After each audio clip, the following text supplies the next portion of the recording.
You're not afraid of the dark, are you?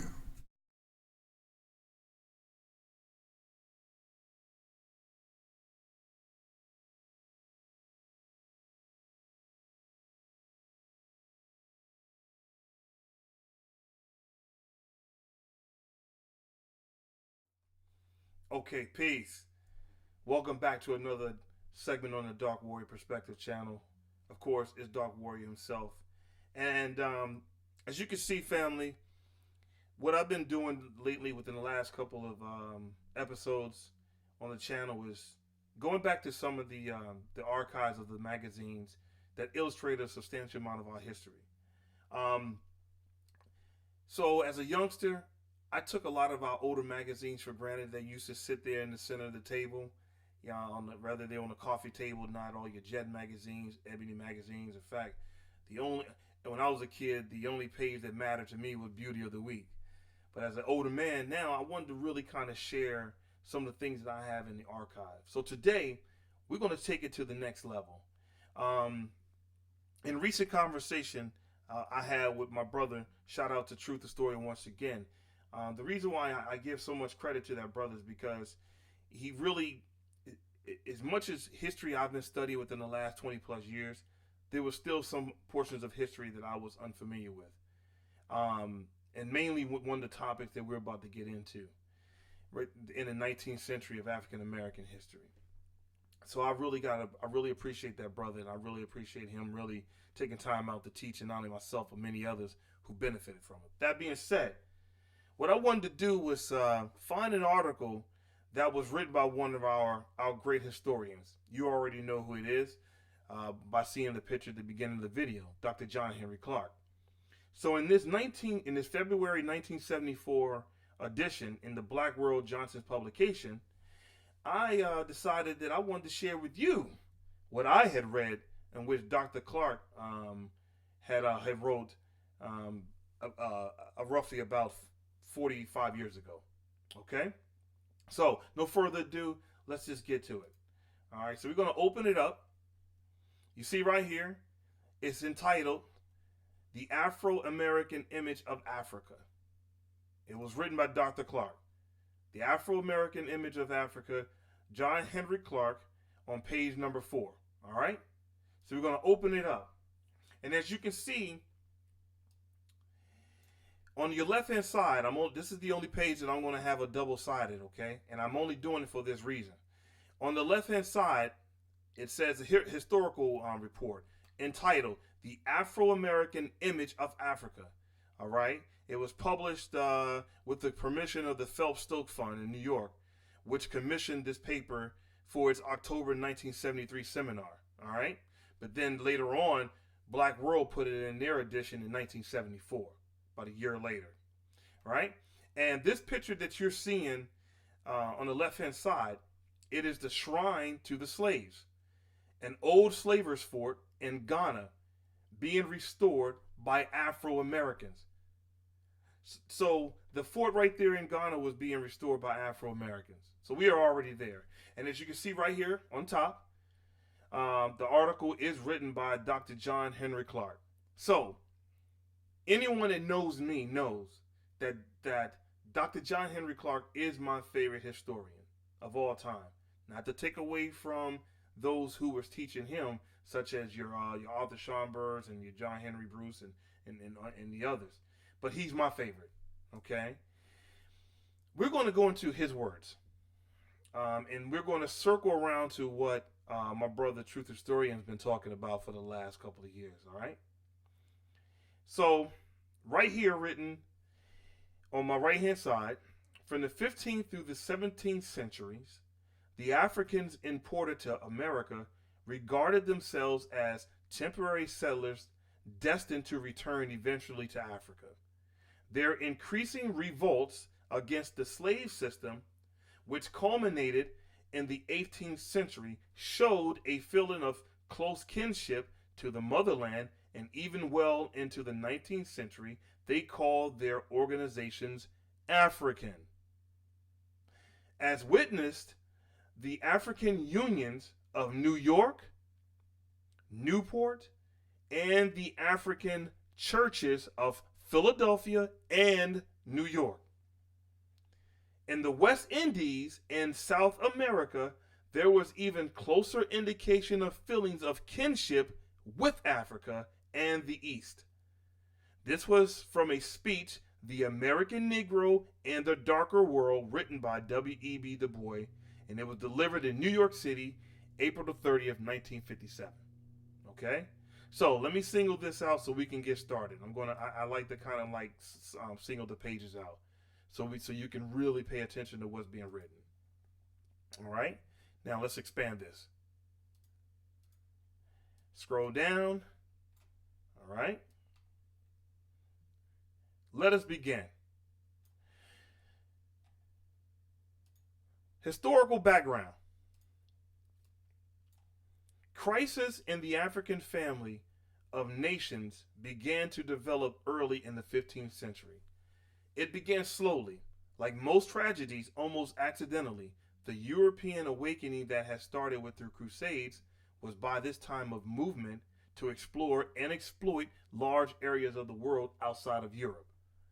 For the great states in West Africa, this was a time of tragedy and decline. Europe's era of exploration and internal strife in Africa was a contributing factor to the development of the philosophy and mercantilism that would dominate political and economical thought for the next 300 years. The story of the African slave trade is essentially the story of the consequence of the second rise of Europe.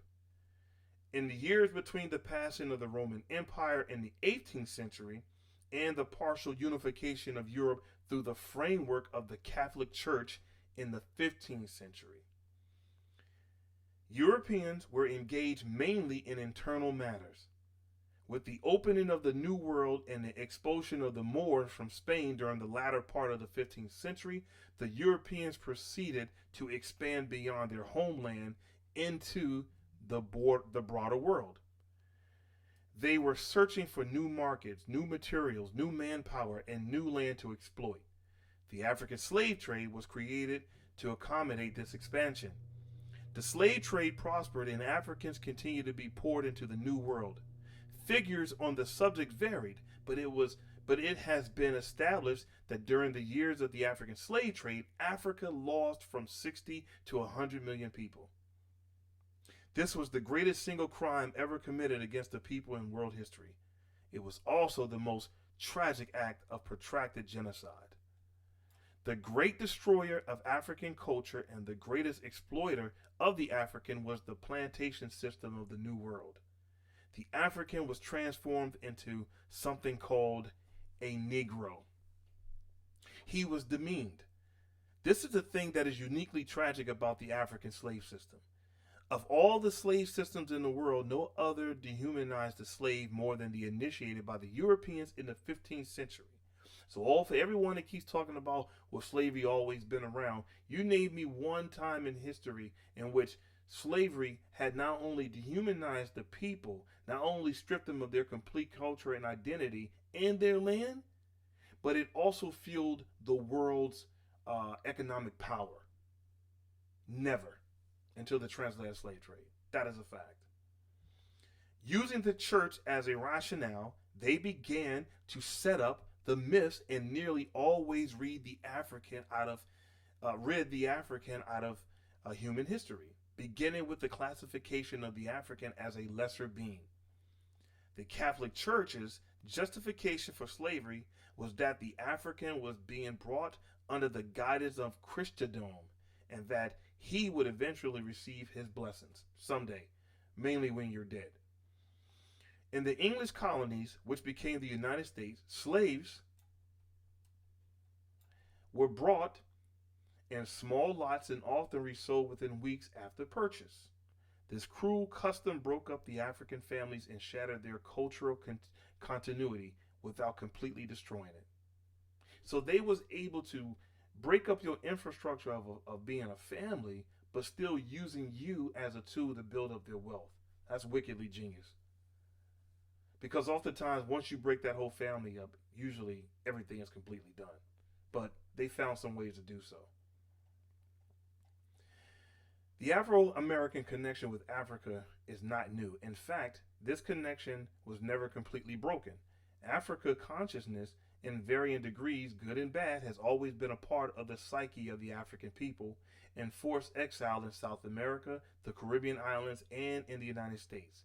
There was always been a conflict with the Black Americans' Africa consciousness. This conflict was created early and extended beyond all reasonable proportions by the mass media of the 20th century, such as jungle movies, elementary textbooks on geographic and history, and travel books written to glorify all the people of European extraction, in essence, white people. These distorted images have created both a rejection of Africa and a deep longing for the Africa of our imagination. That was our home, and the first home of what man has referred to as a civilization. In this book, Black Nationalism, A Search for an Identity in America, Professor E.U. Eisenudem has said, the tragedy of the Negro in America is that he has rejected his origins, the essentially human meaning explicit in the heritage of slavery, prolonged suffering, and social rejection. By rejecting his unique group experience in favoring assimilation and even biological amalgamation, he thus denies himself the creative possibilities inherited in it and in his folk culture.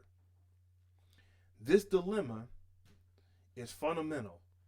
It severely limits his ability to evolve a new identity or meaningful synthesis, capable of endowing his life in meaning and purpose. So, in other words, you're creating your own culture to adapt.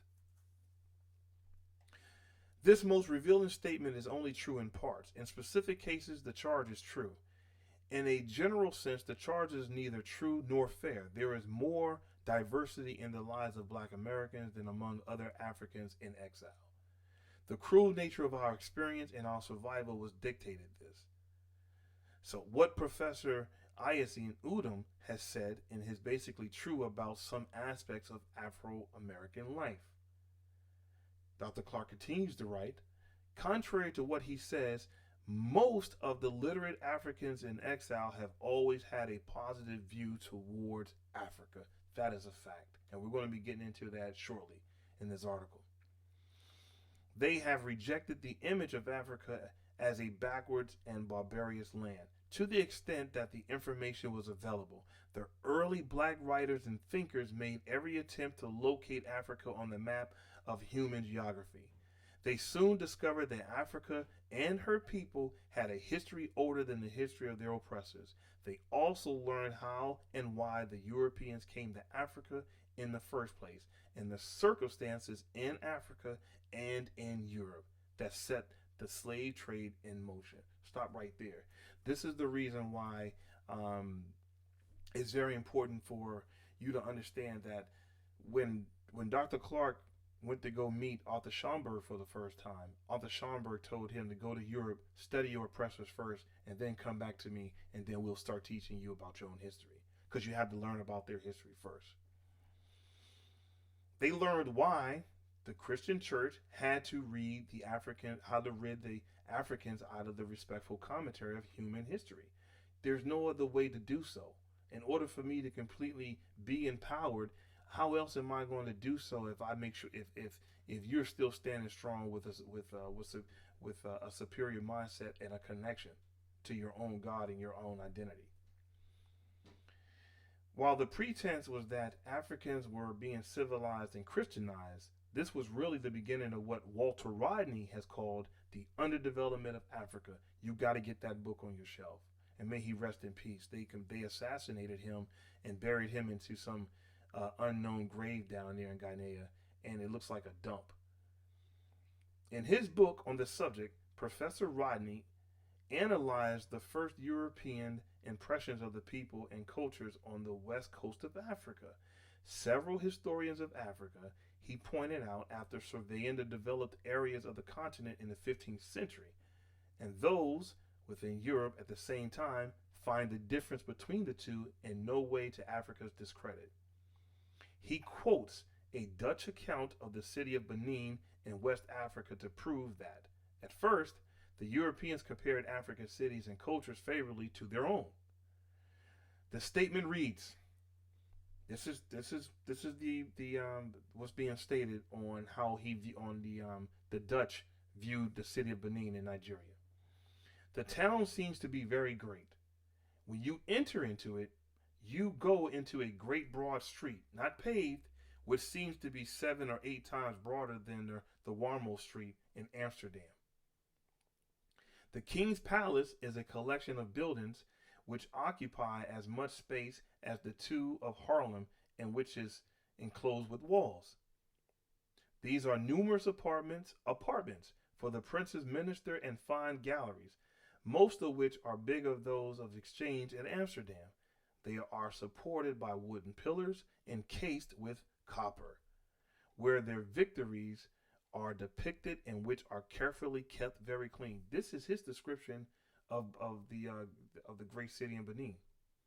It's pretty much a beautiful city that's already built out of stones with apartments and structure. The town is composed of 30 main streets, very straight and 225 feet wide. Apart from an infinity of small intersection streets, the houses are close to one another. Arranged in good order, these people are in no way inferior to the Dutch as regards to cleanliness. They wash and scrub their houses so well that they are polished and shining like a looking glass.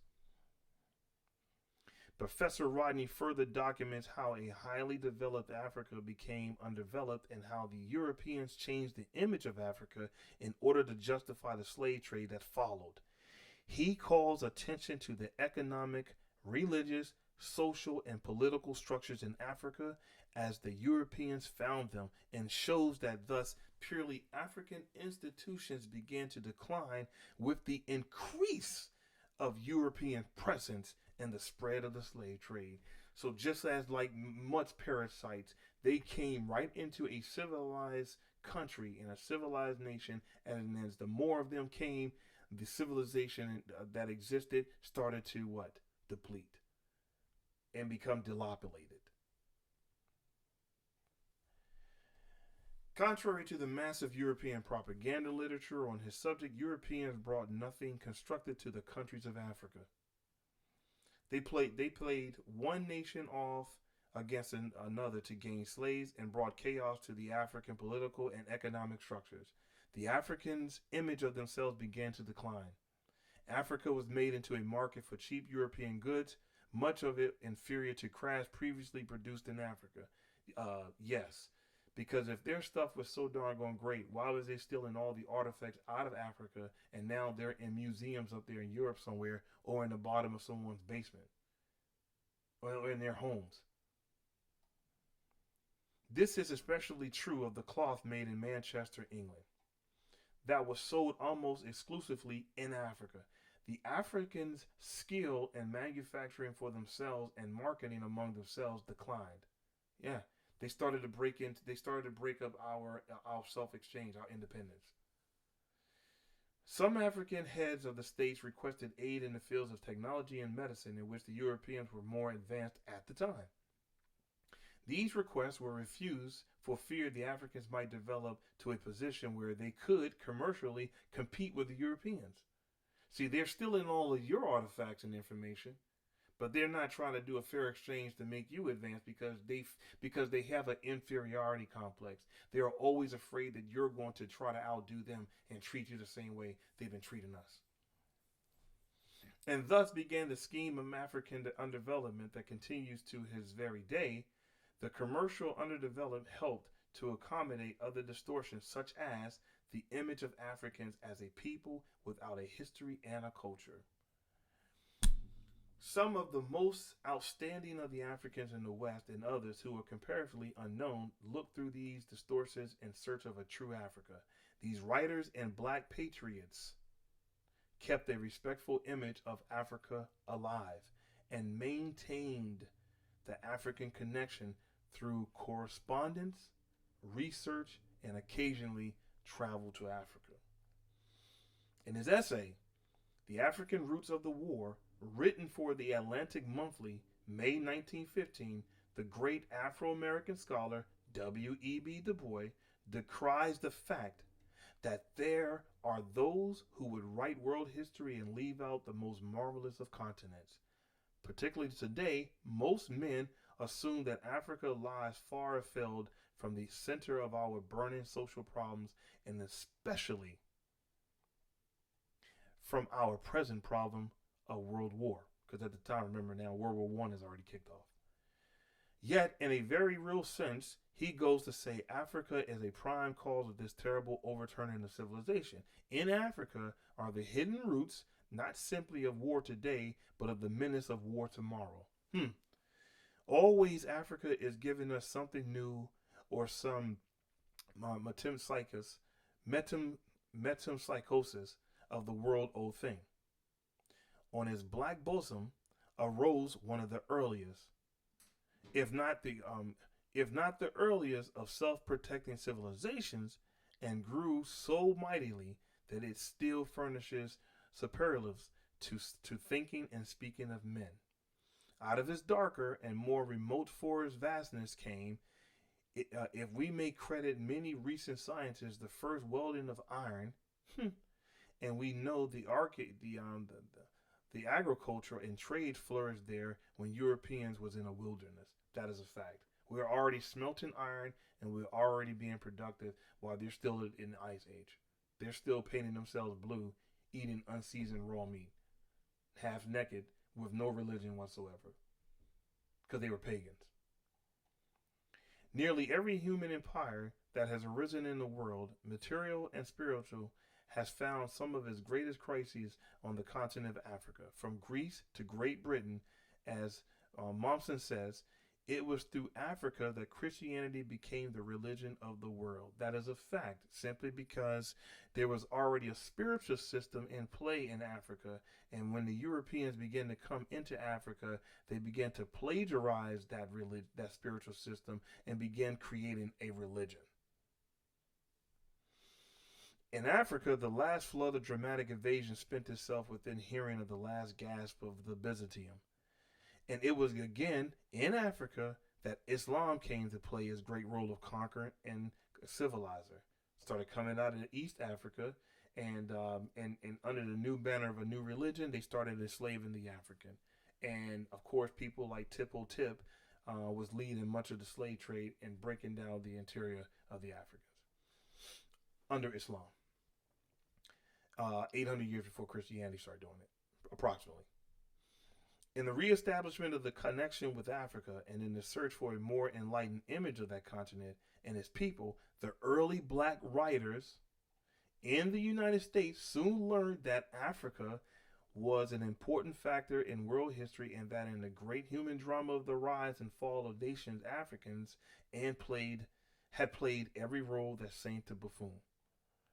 These writers, preachers, and self-educated men of affairs refer to themselves mainly as Africans, not coloreds, nor Negroes, nor blacks, but as Africans. Your earlier writers he's talking about in here, and the preachers. Nearly all of their organizations bore the name African, and they thought of themselves as a African people. This small group of black freedmen and escaped slaves began to develop during the latter half of the 18th century. By the end of that century, their presence was being felt as petitioners, anti-slavery speakers, and pamphleteers. Their writings and their place in history is well recorded in a recent book, Early Negro Writings, 1760 to 1837, by Dorothy Porter, a former librarian, Moreland Collections, Howard University. The following information is summarized from parts 1 and 2 in Mrs. Porter books. Here it goes. The first literary talent of Afro-Americans began to develop in the years between 1760 and 1837. Concurrent with mutual benefit or organizations expressing their social consciousness, in most cases, these organizations bore African names and their leaders referred to Africa as their homeland. This early disposition to associate together for mutual improvement provided a what? Training ground for the half-educated as well as for the educated and the ambitious amongst the sons of Africa in the United States. The very titles of these organizations suggested that they were directed in the main to the improvement of social and political status of blacks. Referring to some of these organizations, their leaders, and their program objectives, Mrs. Porter further observes that the pioneer colonization projects of Paul Kofi and Daniel Coker in Sierra Leone reflect the Afro-Americans' world view of race and race destiny for the blacks as they establish communities overseas. Like I told you in a few videos ago, Paul Kofi was a wealthy merchant, taking the newly freed Africans back to the motherland, to Sierra Leone. Many Afro-Americans had significant connections with African, Haitian, and other black communities abroad. The stimulus of British anti-slavery movement served to enhance Afro-American prospects for immigration to lands where their people might be free. Because remember, Britain is the first one to abolish slavery under Lord Dunmore, but yet and still, unfortunately, with him banning slavery over there in England, it caused the rift with the English here in the Americas, who was trying to keep slavery intact, and it caused the Revolutionary War because they were afraid of, first they were tired of being taxed by Britain, but also too, they didn't like the fact that if they're going to stop slavery over there in England, and now you got the British naval warships along the west coast of Africa stopping the transportation of slaves from Africa to here, then they're going to mess up the money over here in the 13 colonies. That's what happened. While Paul Kofi's ideas for African colonization had been expressed in his writings during the closing years of the 18th century, he did not succeed in taking any Afro-Americans back to Africa until the early part of the 19th century, about 1800s. 38 black settlers arrived with Paul Kofi as he landed his ship Traveler in Freetown, Sierra Leone. On the morning of February the 3rd, 1816, in many ways, this was the beginning of the African colonization movement, the Back to Africa idea. And Africa, and here's a picture real quickly. This is Miss Dorothy Porter right here. Through her early Negro writings in 1760 to 1837, this is how she looks right here, ladies and gentlemen. She shows the long tradition of Black American identification with Africa. This is who she is. And what I'll do too, I'll post her on my app later after I do this video and send it out to you guys so you can read more about her, okay? The Back to Africa idea and Africa as a subject for Afro-American writers would prevail for the next 100 years and would reemerge in the 20th century, 1900s. Paul Kofi was one of the paramount figures who helped to give birth to this idea. Let's get busy. The Free African Society was organized by Black Methodists in 1787. This society, under the leadership of Richard Allen and Absalom Jones, brought into being the independent black church in the United States, the African Methodist Episcopal Church. This is the book, one of the books that I recommend that you get. And when you get this book, The Black Presence in the Era of the American Revolution, you can then go to page, I think, 90. Yes, start on page 90, The Black Clergy, and then you can read more about Absalom Jones and Richard Allen, okay? They performed the services of social agencies, publishers, community centers, and occasionally hiding places for escaped slaves. The first historical protest and literary writings of black freedmen in the New England states found an outlet in the church or organizations affiliated with the church. I just finished telling you guys 2 videos ago about nationalism. Where did nationalism begin? They began in the church with people such as this. That was the nucleus of our communities. To continue that connection with Africa. In the essay on freedom with observations on the origins of slavery, written by a member of the Sons of Africa Society that was formed in 1798, I posted that on my app a few months ago, the Sons of Africa. John Henry Bruce was part of the Sons of Africa. I think also Schomburg was a part of the Sons of Africa, and many of them was also Prince Hall Masons. And of course, Prince Hall was also an advocate to going back to Africa. That's why the first Masonic Lodge up in Boston, on his apron, it was called the African Lodge No. 1. And he also had Africa written on his apron.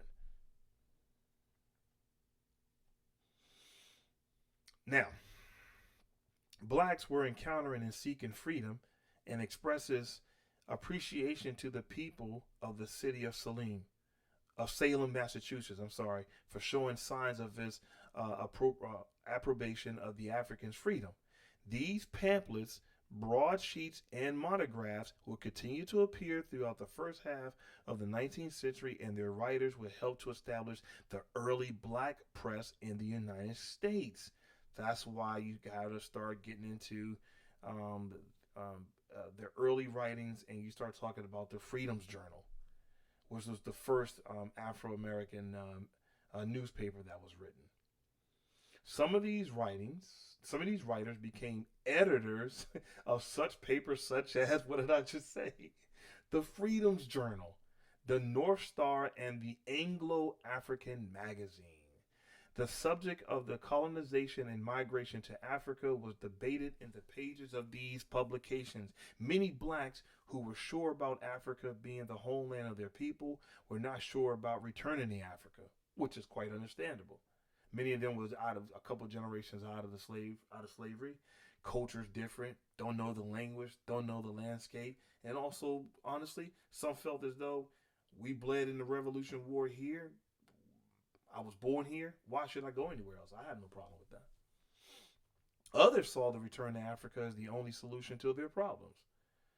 The plans of the American Colonization Society, the ACS, strongly influenced by whites, yes, it was created by a gentleman out of Jersey, included returning only free blacks to Africa. Why? Because they wanted to keep a lot of your weaker slaves here to continue the slave trade. They thought that's why they had some people that was really apprehensive about it. One of the people who was apprehensive about it was the brother David Walker. David Walker was one of the ones that did not agree with that, because he felt as though all they're doing is trying to get rid of the stronger and keep the weak so they can continue slavery. The black press, in the main, saw this as an attempt to protect the institution of slavery by removing a very active abolitionist group. That's what I just said. I need to read this instead of running them off the mouth too much. I'm sorry. I get excited. This insight into a then prevailing situation did not deny their deep cultural ties to Africa. The colonization movement, literally started by Paul Kofi, continued concurrent with the fight for African people to enjoy complete citizenship status in the United States. The spiritual and the cultural return to Africa is reflected in the names of early black institutions, especially in the churches. In his book, The Redemption of Africa and Black Religion, Professor St. Clair Drake draws this picture of the black church during his formative years. He says, black people under slavery turned to the Bible to prove that black people, Ethiopians, were so powerful and respected when white men in Europe were barbarians. That's why your Old Testament, for all you Bible thumpers, that's why your Old Testament is primarily where? East Africa. Much of the stories is there in East Africa. But somehow or another, I don't know why you keep trying to think about some place named Jerusalem or something. It's all in Africa. But you don't want to be associated with Africa. Ethiopia came to symbolize all of Africa, and throughout the 19th century, the redemption of Africa became one important focus of meaningful activity for leaders among New World Negroes. Ethiopianism became a energizing myth in both of the New World and in Africa itself for those pre-political movements that arose while the powerless were gaining their strength for realistic and rewarding political activity. Its force is now almost spent, but Ethiopianism left an enduring legacy to the people who fought for black power in the 20th century. And some of its development needs to be understood. Black churches sprang up wherever black people live. First African Baptist Church, Savannah, Georgia, 1788. African Baptist Church, Lexington, Kentucky, 1790. Abyssinia Baptist Church, New York, 1800. Free African Meeting House, Boston, Massachusetts, 1805. First African Presbyterian Church, Philadelphia, 1807. First African Baptist Church, Philadelphia, 1809. Union Church of Africans, Wilmington, Delaware, 1813. First African Baptist Church, New Orleans, Louisiana, 1826. First African Baptist Church, Richmond, Virginia, 1841. I can't think of any church in Washington, D.C. that is named after Africa that I'm aware of. And hell, I work right in Southeast D.C., right off of Minnesota Avenue, and there's 16 churches within 2 miles. And neither one of them has Africa written on it whatsoever. These institutions and their congregations kept alive the African connection. Some of them independently of of the American Colonization Society went back to Africa to preach, teach, and live out the rest of their lives. I'm not totally in agree with that, but I understood. At least they were connected to, wanting to be connected back to the home place of their forefathers. Although I still kind of saw that they were still trying to spread a religion that colonized the people under the banner of Christianity, but it's not a perfect world. At least they still understood their identity as African people, and they understood their nationality, and I'm cool with that. The vision of Africa that began to develop during the 18th century was enhanced by the organizations using the word Africa or African and referring to their objectives. While they addressed themselves mainly to the plight of African people in the United States, they emphasized that they belong to a universal people with land, history, and culture. That's why Dr. Clarke already says that a name is associated with land. Black is not a nation that's associated with land. Negro, things of that nature. This, of course, did not settle the matter. The historian W.E.B. Du Bois tells us that there was, during the 18th century, strong agitation among certain groups of black people in America for return to Africa. This agitation was found mainly among groups of free Negroes because of the uncertainty of their position as freedmen in a slave-holding society. One can see it late in the 18th century. Dr. Du Bois explained in his book, Dust of Dawn, when the Negro Union of the Newport, Rhode Island in 1788 proposed to the Free African Society of Philadelphia a general exodus to Africa on the part of at least free Negroes. The Back to Africa idea had been a recurring theme in Afro-American life and thought for more than a generation now. This idea was strong during the formative years of the American Colonization Society and succeeded in convincing some of the most outstanding black men of the 18th and 19th century, such as John Russwurm, editor of the Freedmen Journal, and Lot Carey, the powerful Virginia preacher. The men who were against the program, and they were, of the American Colonization Society was equally outstanding, and they included Frederick Douglass. Some contended that it was a philanthropic enterprise.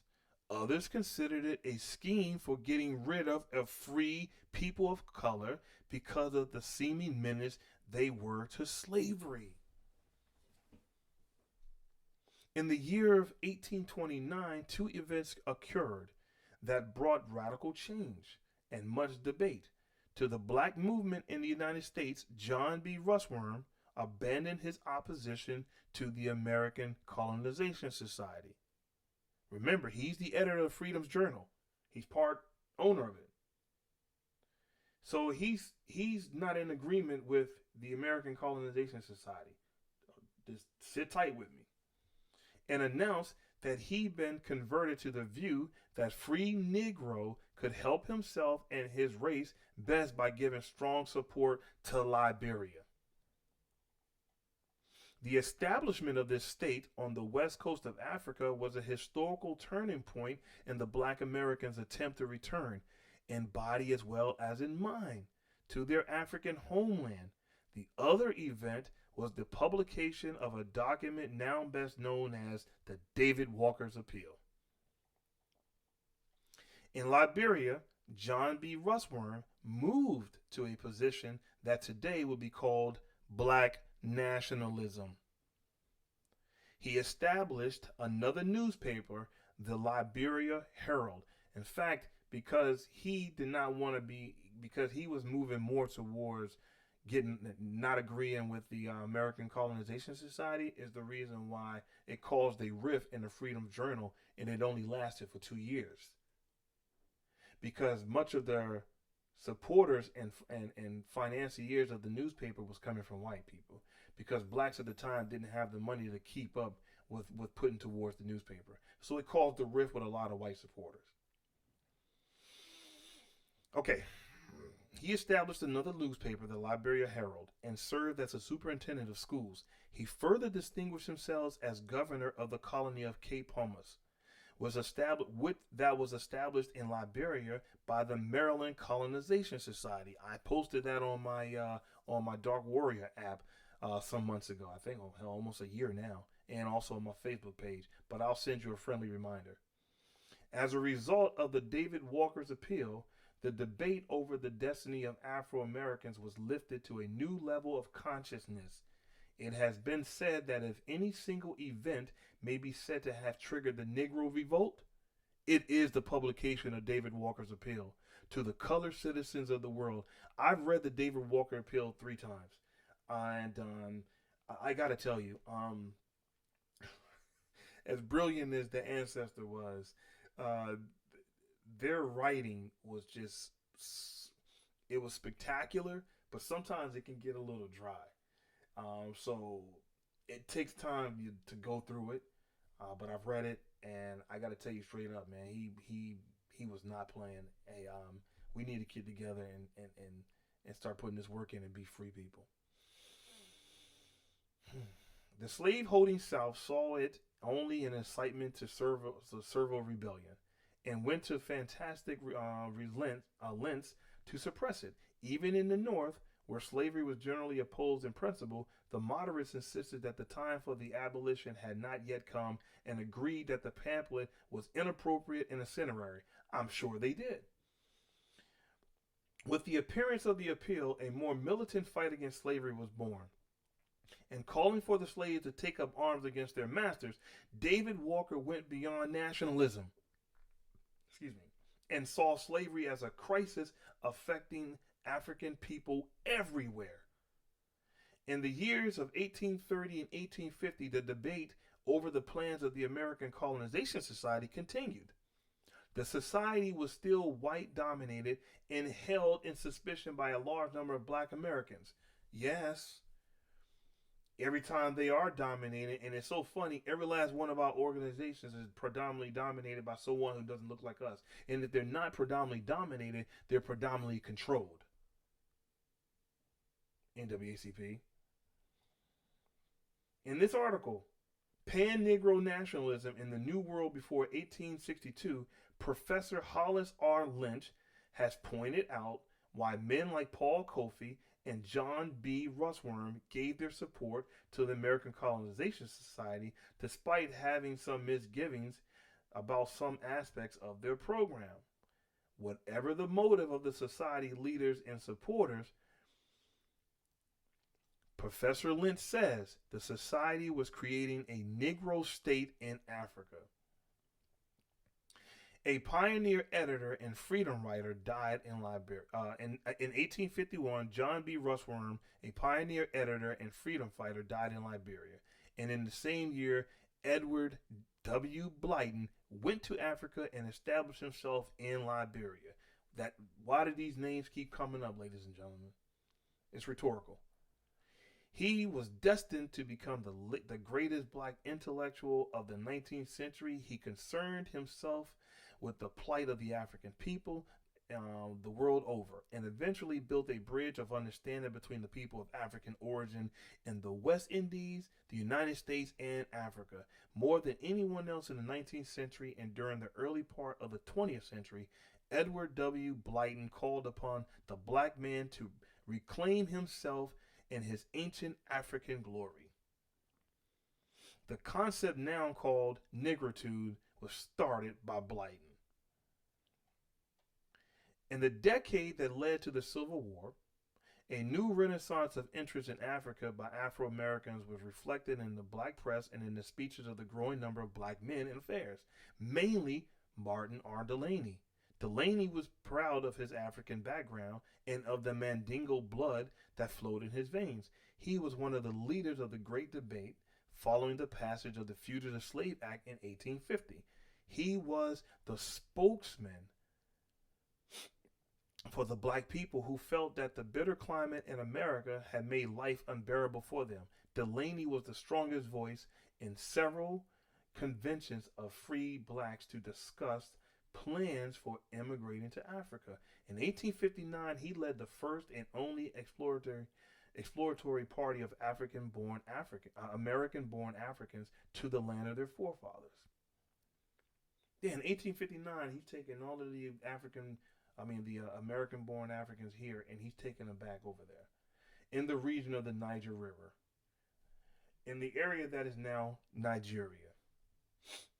Delany's party carried out specific studies and made agreements with several African kings for the settlement of immigrants from America. So he's over there politicking with your Nigerian African king, saying, hey man, I need you to take care of these people. They're your distant family. Bring them back home.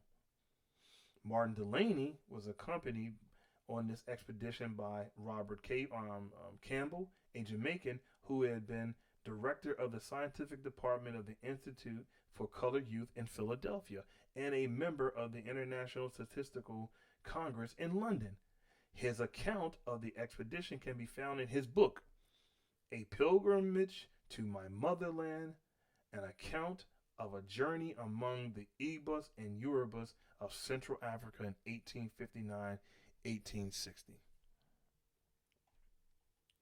About his report, Robert Campbell has said, after what is written in the context, if I am still asked what I think of Africa for a colored man to live and do well in, I simply answer that with as a good prospect in America as colored men generally, I have determined with my wife and my children to go to Africa to live, leaving the inquirer to interpret the reply for himself. What needs to be remembered about this mid-19th century Back to Africa movement is that, to a moderate degree, it was successful. There was, of course, no mass exodus to Africa. Individual families did go to Africa at regular intervals for the next 50 years. In a recent book by Dorothy Sterling, Martin Delany is referred to as the father of Black Nationalism. Martin Delany was a multi-talent freedom fighter who seemed to have crammed a half-dozen lifetimes into one. He was a dentist, a writer, an editor, and a doctor, and an explorer, a scientist, a soldier, and a politician. He was a Renaissance man of his day, and if he were alive today, he'd still be the same. Martin Delany was the Frederick Douglass. Martin Delany was, with Frederick Douglass, co-editor of the newspaper, the North Star. So he had an influence on the North Star, Frederick Douglass. In Delany's own time, he was a famous figure, widely known for his lectures and for his associations with John Brown and others. John Brown was a bad dude. You can say what you want. That white dude wasn't playing. I mean, anytime you give your life for the freedom of black people, you got my respect. And Frederick Douglass fortunately turned down to go up there with him because he had a speech. Because had he had gone with him to Harper's Ferry for that, he'd have died. Because that's what happened to John Brown. Before the Civil War, he advocated the establishment of a state by Black Americans in the Niger Valley in present-day Nigeria. This interest in Africa was continued under the leadership of men like Reverend Alexander Crummell and Bishop Henry McNeill Turner. I just finished talking to you about those guys in my nationalism video. You see how they're coming back to surface? General interest in Africa continued through the pre-Civil War, although immigration efforts to establish an autonomous nation for Black Americans did not succeed. The Civil War and the promises to Black Americans that followed lessened some of the interest in Africa, because there were promises given for them to fight for them on the behalf against the Brits, and we're gonna give you a bone. So people started to put more faith in that. Pat Singleton, who was that? That was the gentleman I just finished telling you about out of Kansas, who created the Exodus movement. Pat, what they call PAP. He started an internal settlement scheme. His plan began to settle blacks in the unused areas of America, mainly at this time the state of Kansas. He hoped to establish free, separate black communities. So, ladies and gentlemen, if you have not seen my video where I just talked about about Black nationalism, and I gave you a list of some of the Black nationalism at the end of the video, please go back and watch the video so these can ring a bell, because I talked about these people more in depth. Okay? The betrayal of the Reconstruction and the rise of lynchings and other atrocities against Black Americans made a new generation of black thinkers and freedom fighters turn to Africa again. New men and movements entered the area of struggle. The most notable of the new personalities was the Bishop Henry McNeill Turner. Remember how I told you how once he saw how they were trying to bring back old Jim Crow laws, the Democrats were, he then became a Black nationalist. And he too also decided, let's go to Africa. We're done. In his book, Black Exodus, Edwin S. Renke gives his view of Bishop Turner's importance to the history of his period. He says, Bishop Henry McNeill Turner was, without a doubt, the most prominent and outspoken American advocate of black immigration in the years between the Civil War and the First World War. By constant agitation, he kept Afro-Americans aware of their African heritage and their disabilities in the United States. Turner possessed a dominating personality, a biting tongue, and a pungent vocabulary which gained him high office and wide audiences. First, in Georgia's Reconstruction politics, and later in the African Methodist Episcopal AME. In his bitter disappointment with the American treatment of blacks, the bishop had an all-consuming nationalism which demanded immigration to Africa. To understand this forceful agitation in the years following in 1890, one must know Turner's background and the nature of his vision of Africa. It's getting good now. It's going to really, it's been good. Dr. Clarke wrote a great article. Like most of Afro-Americans who can be called black nationalists, his vision of Africa grew out of his heart-breaking discovery that his love for America was unrequited. Earlier in his life, he thought that the status of a free black man should be no different than that of a white man. His awakening to reality was not long in coming. The new cause that he had found for himself and his energies during the Civil War and the new hope that he had for the future of black Americans was consumed in the bitter disappointments that followed the end of the war. The idea of uniting all Africa had its greatest development early in this century. In 1900, a West and put the word Pan-African in it. The dictionaries for the first time. The 57 delegates to the conference came mainly from England, the West Indies, and the United States. The small delegation for the United States was led by W.E.B. Du Bois. This Congress represented Africa partly and only 12 delegates from African nations. 16 delegates came from the United States and 21 from the West Indies. With this Congress, the people of African descent and the exile in the West placed the problems of African unity on the agenda of world affairs. The Black American entered the 20th century searching for new directions, politically, culturally, and what? I'm sorry. Let's hold on. Before I start this new paragraph, let me stop you real quick. This is when I mentioned to you earlier. I apologize, guys. I'm getting so excited and I forgot to read down this way and come back up. I apologize. So real quickly before I continue to read, this is Richard Allen to the left, and this is John Rushworm. So Richard Allen, when I visit Philly, my brother Truth Historian took me around Philly and took me to the church where Richard Allen's statue is at, and I got a chance to see the church and everything. The first AME church, and John Rushworm is the one who's the editor of the Freedom Journal. So let me apologize real quick. Let me redo this reading real quick. I apologize, family. The idea of uniting all Africa had its greatest development early in this century. In 1900, a West Indian lawyer, H. Sylvester Williams, I also posted him on my app, called together the first Pan-African Conference in London.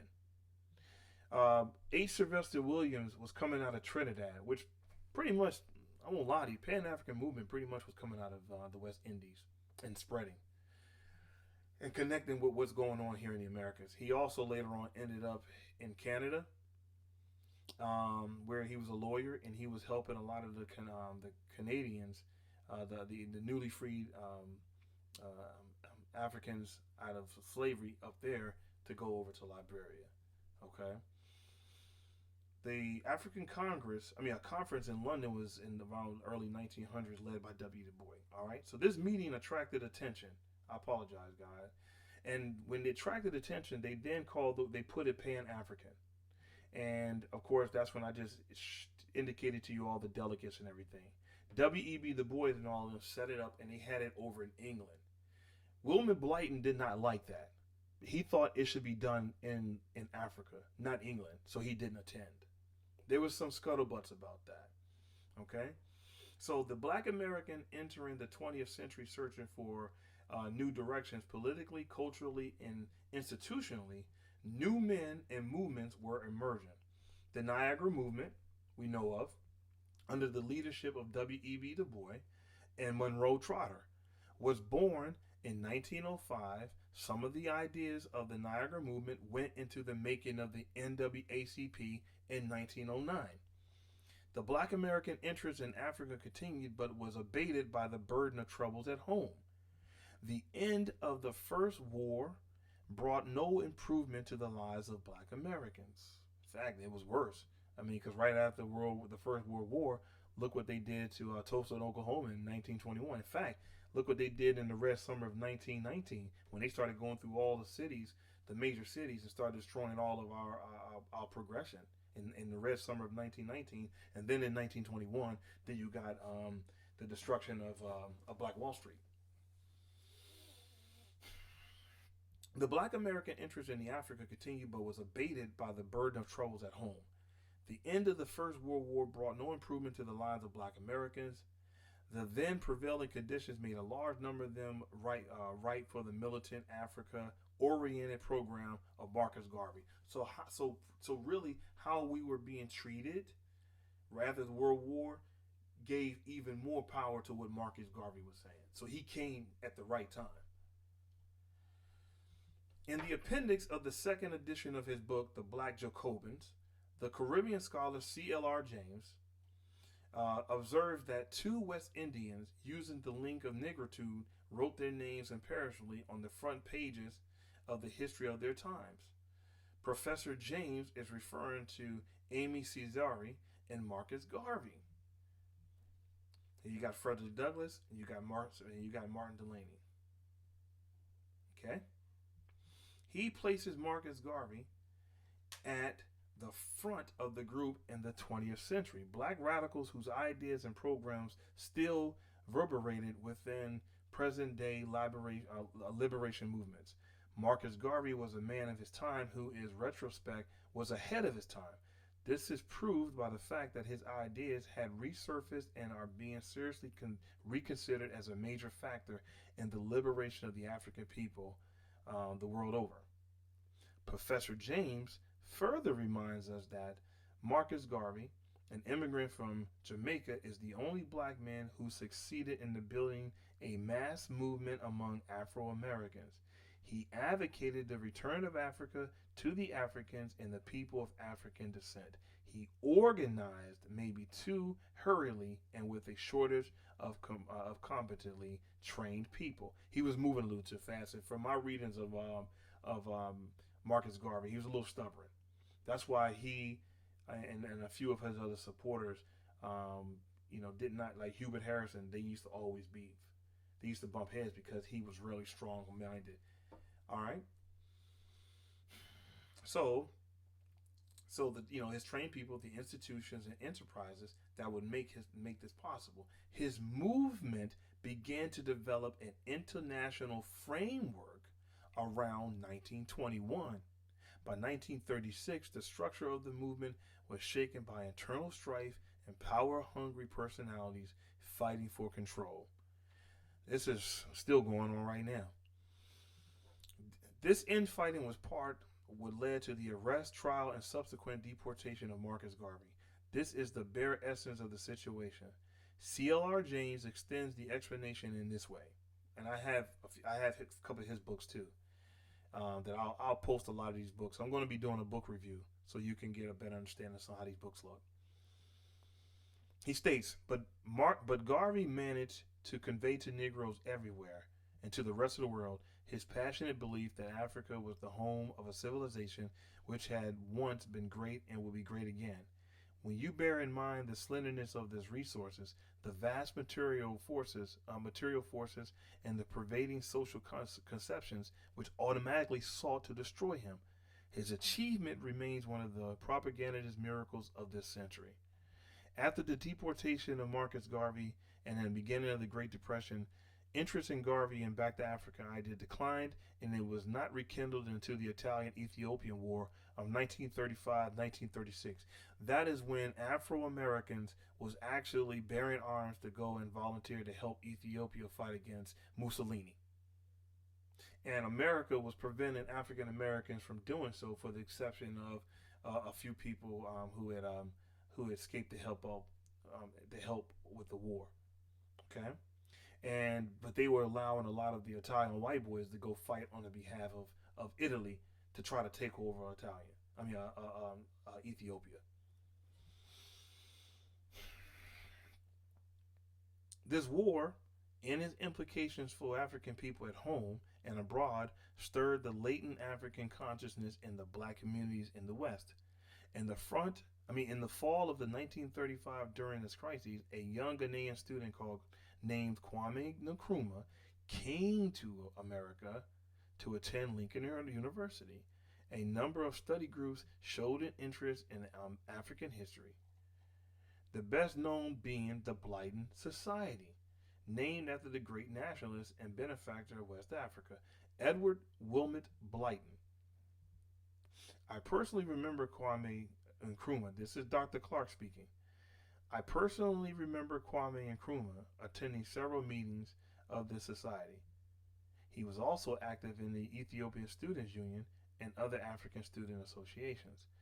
In the period of the Italian-Ethiopian War, the streets of Harlem were open forums, presided over by master speakers like Arthur Reed and his protege, Ira Kemp. The young Carlos Cook, founder of the Garvey-oriented African pioneer movement, was on the scene, also bringing a mighty message to his street fellas. Part of every message was about Africa. The Blyden Society, the Ethiopian World Federation, and other organizations attracted a number of African supporters, some of them students like Nkrumah. The American black press improved its coverage of news about Africa and reported on the Italian-Ethiopian War. This press was fortunate in having in his service the last two reporters who had been well schooled in African history in general. The reporters, check this out, the reporters were J.A. Rogers, an historian and journalist, and Dr. Willis N. Huggins, historian, teacher, and community activist. Man, you don't get no better than that. J.A. Rogers gave an astute analysis of the war to the Pittsburgh Courier. He was the only reporter on the scene who was looking at the Italian-Ethiopian conflict from a black point of view. Rogers also commented on political intrigues in Europe and led to his conflict. Later, in a small book, The Real Facts About Ethiopia, he digested his reports and produced the most revealing document about the Ethiopian War and has so far appeared in print.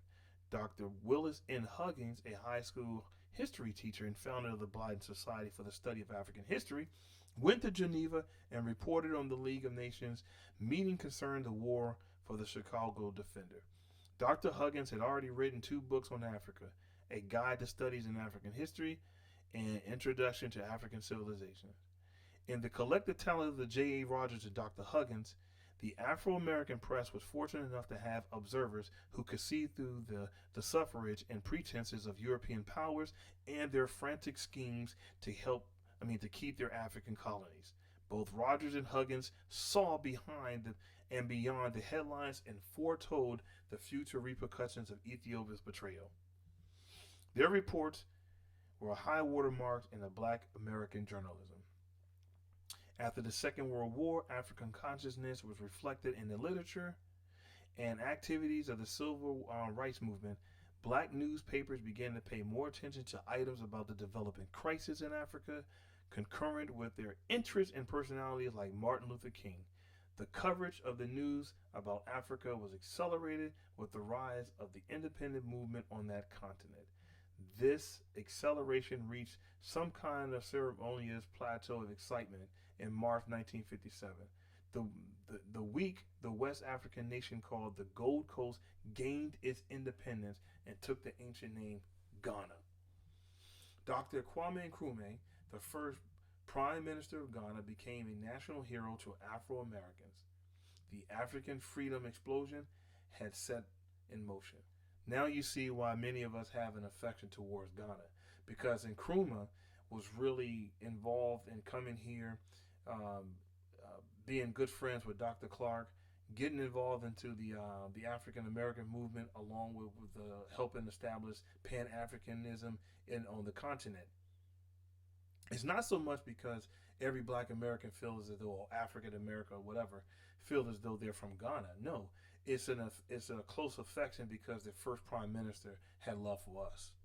But many African Americans are from not only the west of Africa, but also in your central, east and west parts of Africa.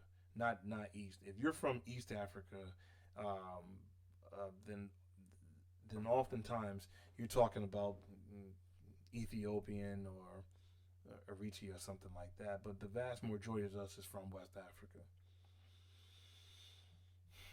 The February 1961 riot in the Gallery of United Nations in the protest against the foul and cowardly murder of Patrice Lumumba introduced the new Afro-American nationalism. This nationalism is the only new manifestation of old grievances with deep roots. So nationalism is still surfacing. The demonstrator of the United Nations Gallery interpreted the murder of Lumumba as the international lynching of a black man on the altar of colonism and white supremacy. We'll just keep reading. Suddenly, to them at least, Lumumba became Emmett Till and all of the other black victims of lynch law and the mob. The plight of the Africans still fighting to throw off the yoke of colonism, and the plight of the Afro-Americans still waiting for a rich, strong, and boastful nation to redeem the promise of freedom and citizenship became one and the same. Through their action, the UN demonstrators announced their awareness of the fact, and they were far from being free, and that a long fight still lay ahead of them. So I'm not going to. We're right here at the last page, guys. Let me just kind of highlight a couple things for you real quick instead of keep going word for word. Right here, as you can see, on October the 16th, 1969, at the 11th Annual Conference of the African Studies Association, a group of black scholars broke away from its white-dominated organization and formed the African Heritage Studies Association.